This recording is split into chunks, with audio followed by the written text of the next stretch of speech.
नमस्कार। सीमा कौशिक की कक्षा में आपका स्वागत है।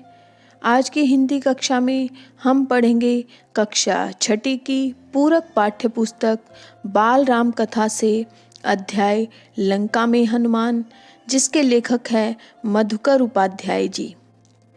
यह पुस्तक वाल्मीकि रामायण पर आधारित है।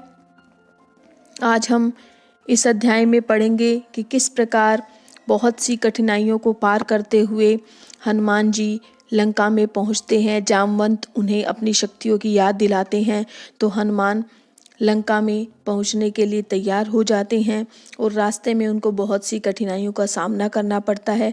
जैसे उनको सुरसा नामक राक्षसी मिलती है, उसके बाद वो सिंहिका नामक राक्षसी मिलती है, उसको वो मार देते हैं।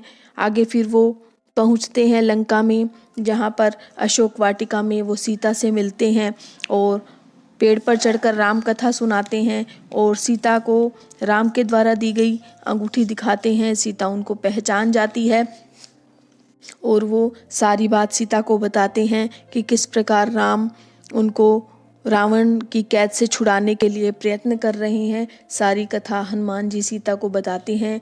बाद में सीता जी अपना आभूषण देती हैं उनको और बताती हैं कि राम को दिखा देना। वहाँ पर जितने भी राक्षस होते हैं, रावण के पुत्र होते हैं, मेघनाद है और दूसरे राक्षस हैं, उनसे हनुमान जी का युद्ध भी होता है, लेकिन कोई भी हरा नहीं पाता है उनको। आखिर में हनुमान जी की पूंछ में आग लगा दी जाती है और वो उस आग से पूरी लंका नगरी को जला डालते हैं।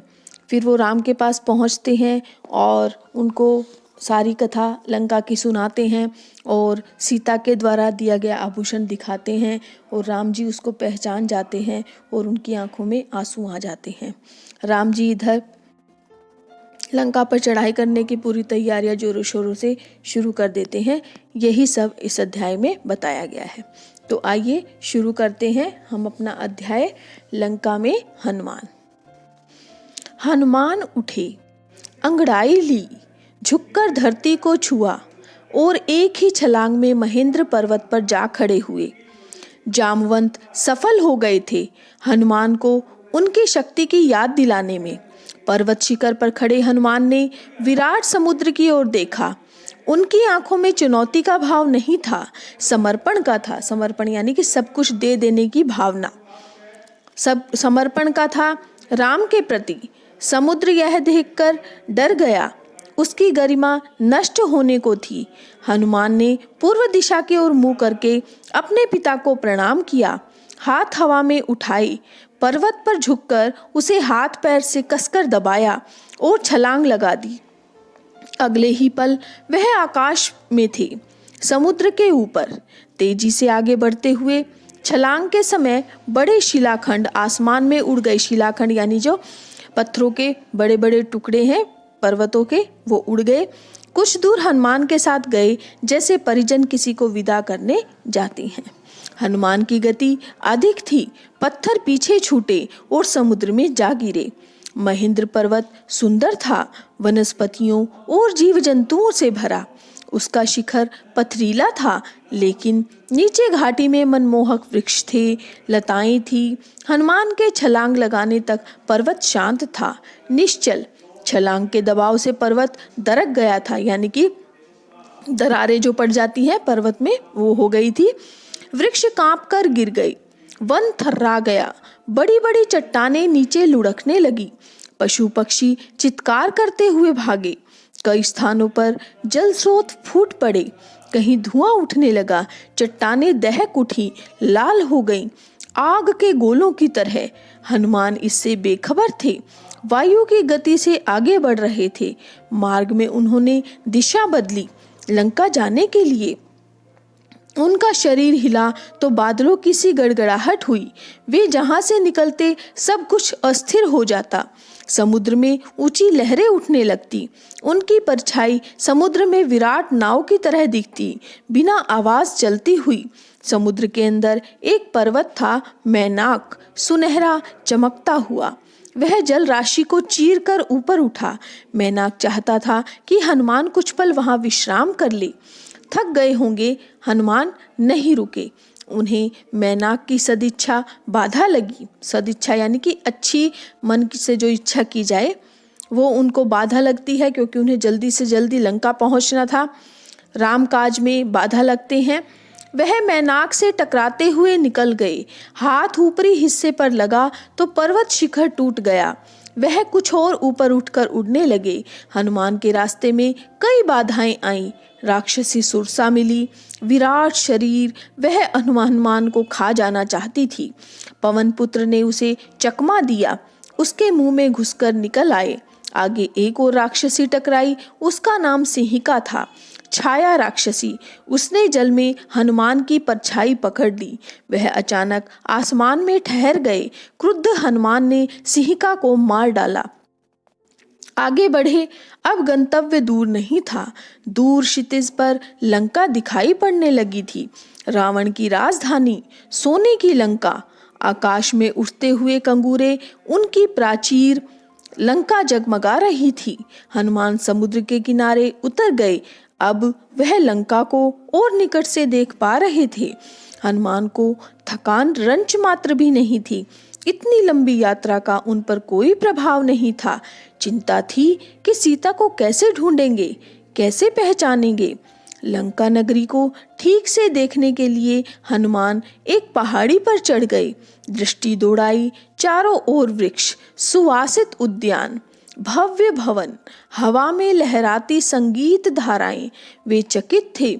राक्षस नगरी में इतनी सुंदरता, उन्होंने ऐसा नगर पहले कभी नहीं देखा था। वह उस नगर का एक एक विवरण आंखों में भर लेना चाहते थे, ताकि बाद में वह सीता की खोज में काम आए। दिन के समय लंका में प्रवेश करना हनुमान को उचित नहीं लगा। उन्होंने प्रतीक्षा की समुद्र तट पर ही।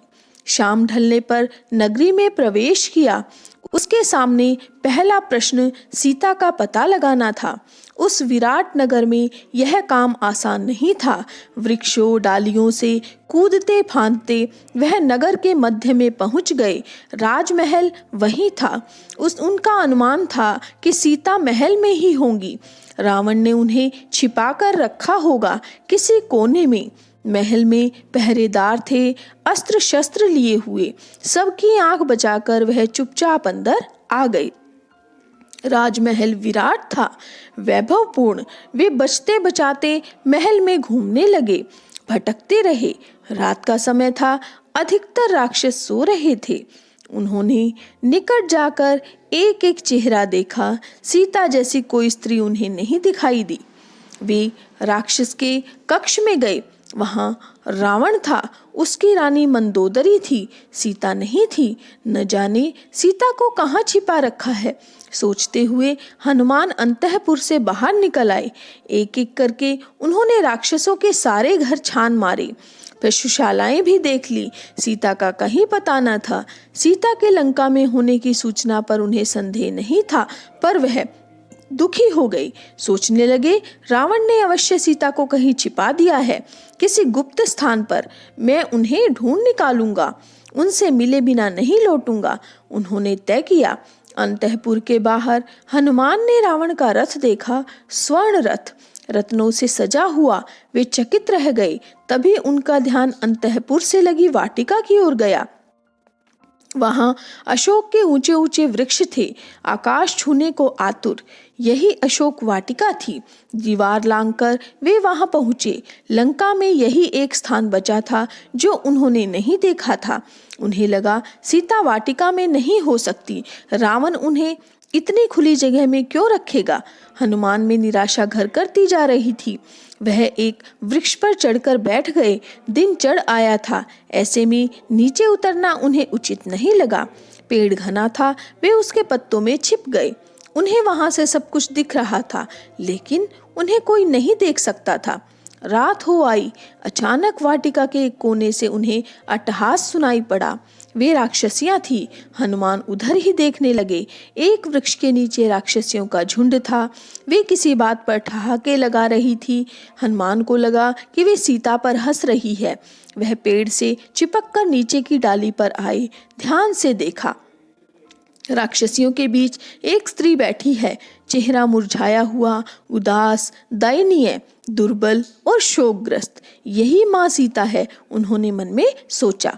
उन्होंने अब कोई संदेह नहीं था, राक्षसियां वही थी, हट नहीं रही थी।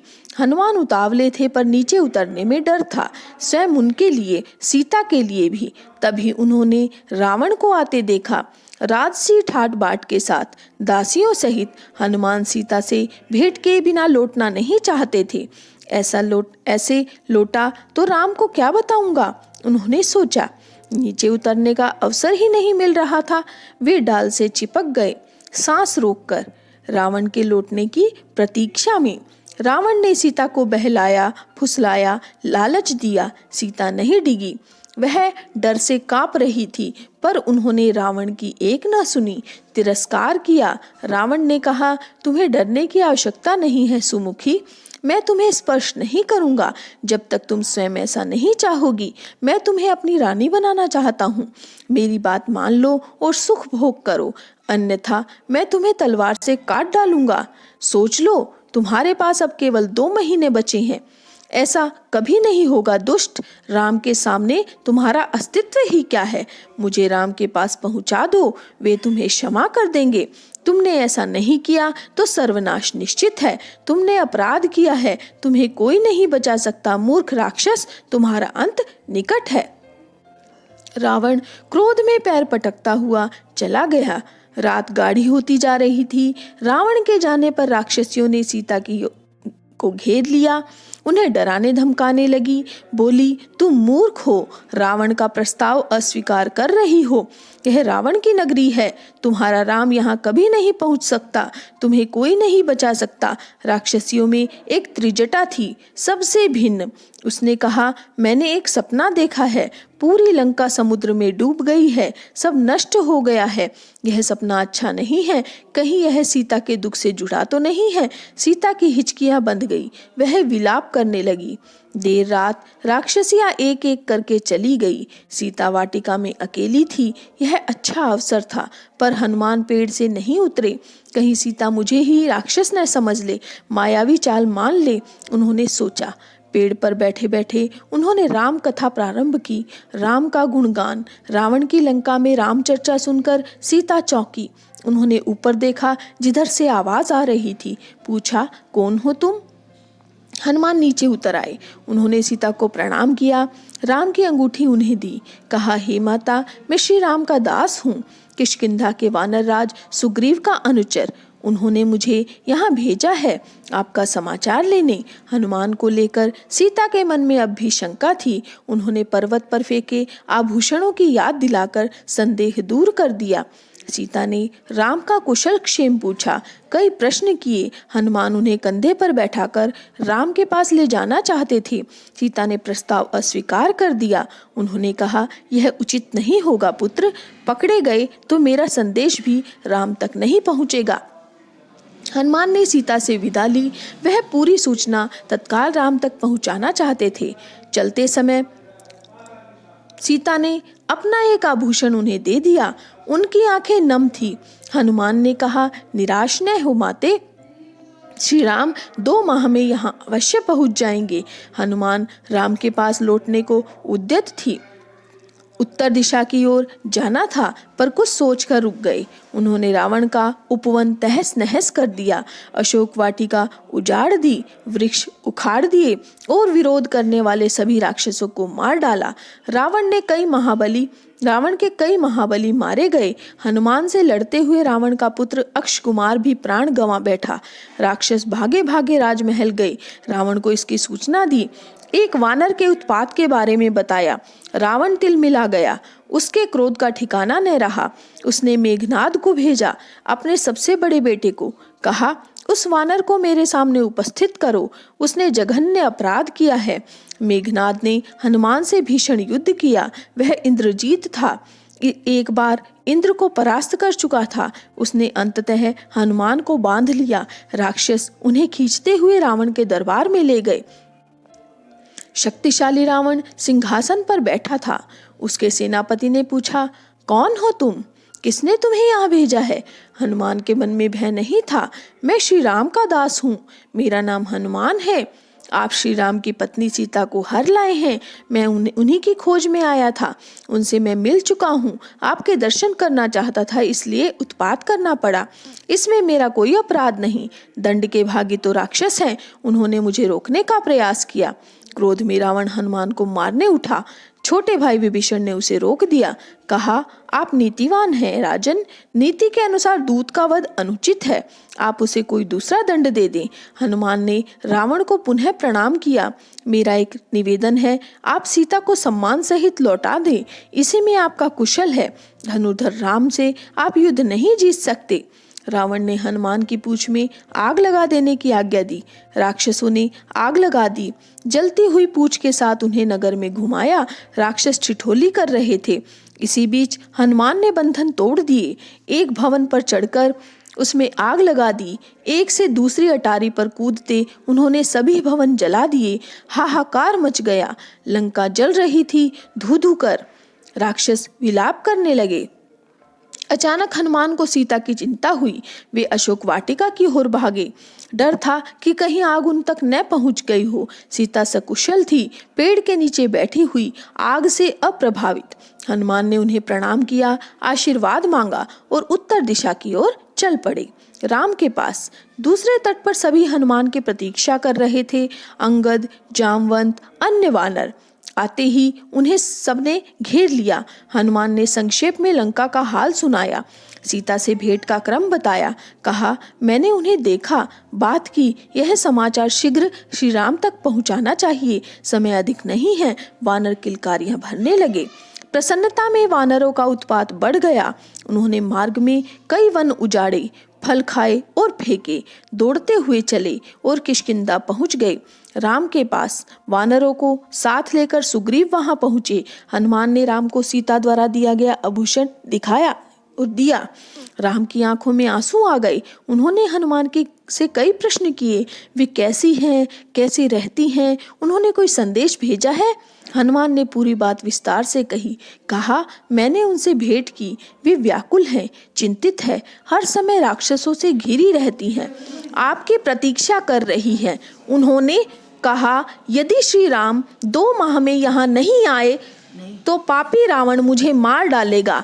राम शोक में डूब गए, भाव विह्वल हो गए। उन्होंने हनुमान को गले से लगा लिया। आंसू रोक नहीं पाए। लक्ष्य स्पष्ट था, लंका पर आक्रमण। समय कम था। सुग्रीव ने युद्ध की तैयारियां तत्काल प्रारंभ करने का निर्देश दिया। वानर सेना इसके लिए पहले से तैयार थी, उत्साहित थी। इस बार उन्हें अलग अलग टोलियों में बांटने की आवश्यकता नहीं थी। अलग दिशाओं में नहीं जाना था। सबका लक्ष्य एक था, दिशा एक थी, दक्षिण। सुग्रीव ने लक्ष्मण के साथ बैठकर युद्ध की योजना पर विचार किया। योग्यता उपयोगिता के आधार पर भूमिकाएं निर्धारित हुई। हनुमान, अंगद, जामवंत, नल और नील को आगे रखा गया। समुद्र पर चर्चा हुई, उसे कैसे पार करेंगे। सेना का हर वानर हनुमान नहीं था। यह एक चुनौती थी। देर रात तक चर्चा का विषय रही। तो आपको ये अध्याय अच्छी प्रकार से समझ आ गया होगा। धन्यवाद।